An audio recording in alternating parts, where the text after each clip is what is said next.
Steve Wilkos is our Chicago guy. He is celebrating the 15th season of the Steve Wilkos Show, which airs at 10 a.m. and at 6 p.m. here in the Chicagoland area. Steve, so great to see you today. Thanks for having me on.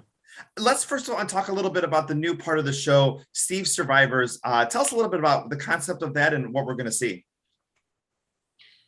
Well, the Survivor part came, I think it gravitates towards what's happening on the show. So we really started investing the show into true crime stories, people that were involved in cases that were still being adjudicated.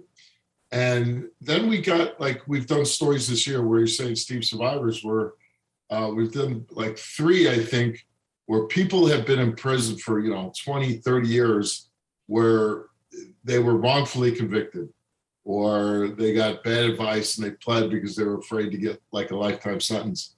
And, as we interview these people, I always am amazed, how do you survive that, right? Because if the police came to my house today and put me in handcuffs and I was convicted of murder and I know I didn't do it and I'm facing, 50 years in jail, I don't know if I'd survive. I'd be I want to check out, So to me, it's a fascinating thing with these people.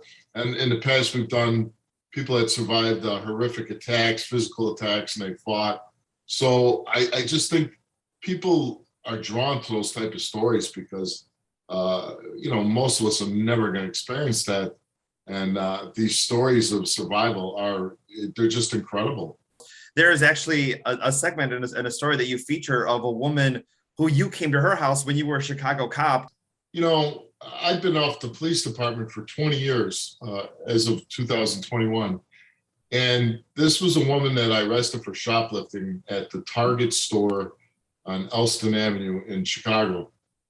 And she was a heroin addict. So she would steal stuff from the store and then resell it so that she could buy drugs for her and her boyfriend. And she said that, what I said to her and I was talking to her, it changed her life and eventually she got off drugs. But it's funny because, I don't remember hardly anybody. I don't know if I can remember one person that I arrested while I was on the police department. If you showed me a picture and their name, I don't know if I'd remember it. But what she said to me, I knew she was telling the truth, that I actually locked her up because she goes, when you came to arrest me, she goes, you were really annoyed that you had to deal with locking up a shoplifter. And then I knew she was telling the truth because I remember I would get really mad that I had to go to Target or Home Depot or somewhere to lock up a shoplifter because, listen, it's a crime and I think people should be arrested if you shoplift. But I was a very aggressive, younger policeman back then, and I wanted to get the drugs, the guns, the violent crimes, the robberies, the murders. I didn't want to lock up a shoplifter, I didn't want to waste my time so back then in Chicago, if you locked up somebody for shoplifting, you had to deal with all that, the paperwork. But then if it was a woman shoplifter, we didn't have a woman's lockup in our district, so then we had to drive them all the way over to the west side of Chicago for the women's lockup. So when she said that, I knew exactly that she was telling the truth, that I did lock her up. Now, I think, if I was watching it correctly, that you gave her some great advice at the beginning. You had asked her, where's your daughter? Do you have any, kids? And it really made her think about that aspect of her life.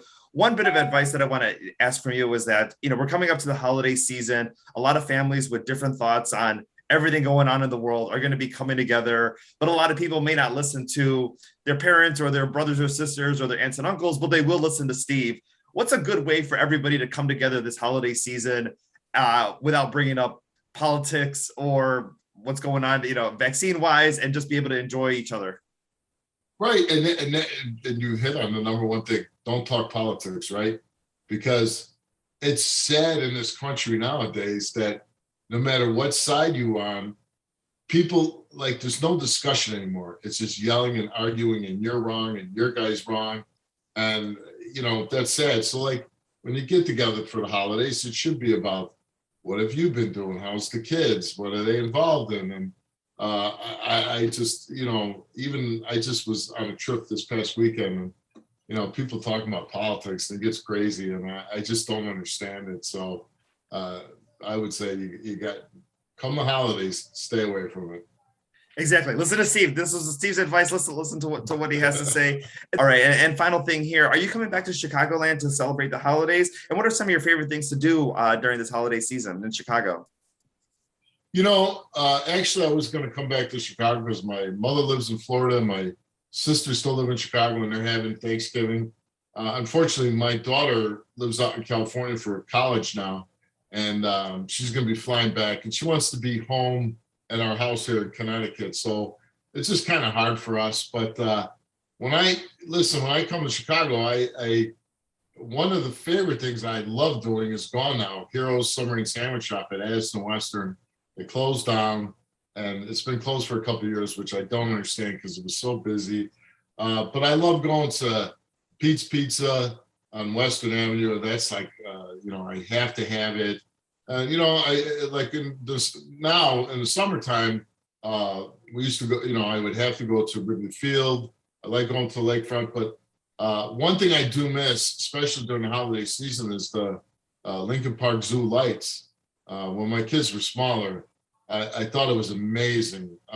We even lived in Park Ridge, but we'd still rent a hotel downtown, and just we'd go to Lincoln Park lights. And I remember one year it snowed and the lights, and it was really magical, and it was magical for my kids. So I don't even know if Chicago does that anymore, but when we lived there, we did that, and that was just that was a wonderful thing.